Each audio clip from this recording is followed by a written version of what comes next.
Today's toilet repair kits make repairing a toilet a fairly easy job. Home Depot and Lowe's both sell these two complete repair kits.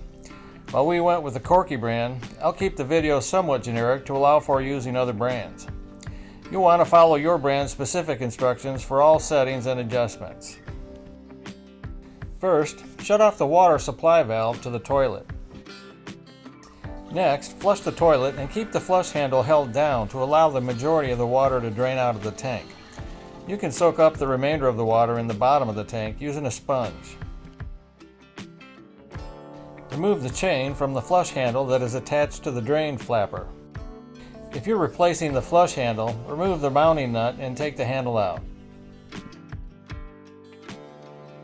Remove the refill tube between the fill valve and the flush valve. On the underside of the tank, remove the water supply hose from the fill valve. Now, with the water drained, remove the fill valve mounting nut and remove the fill valve. If there's a little water left in the tank, you could place a bucket under the tank to catch the water. Next, remove the nuts from the tank bolts and carefully remove the tank.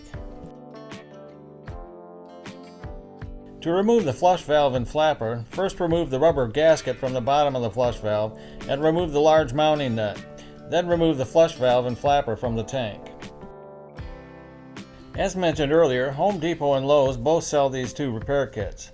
I decided on the Korky brand, which doesn't come with a flush handle. The Fluid Master kit does come with a flush handle, but it's chrome and we wanted white. Other than that, all tank replacement parts are included. Be sure to follow your manufacturer's instructions, as different brands may vary slightly. The Korky brand lists an online instructional video and their printed instructions for you to view. I'll put a link to that video down in the description. It describes in detail adjusting the height of the valves for setting proper water levels. To begin the installation, insert the flush valve and flapper through the bottom of the tank and secure with the washer and the large mounting nut by hand tightening.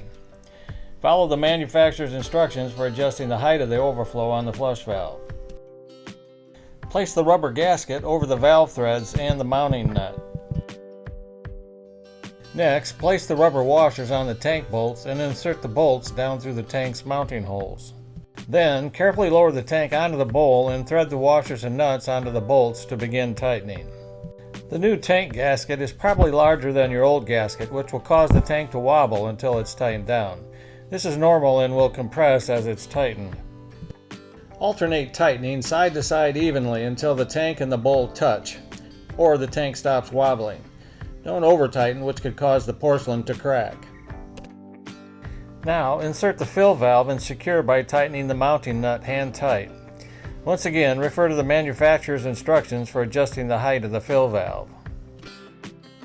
Next, attach the fill hose to the fill valve and the flush valve with the supplied metal clip. Insert the flush handle and secure it in place with the mounting nut. Attach the flapper chain to the arm of the flush handle. The chain should have a little slack in it to allow the flapper to fully close.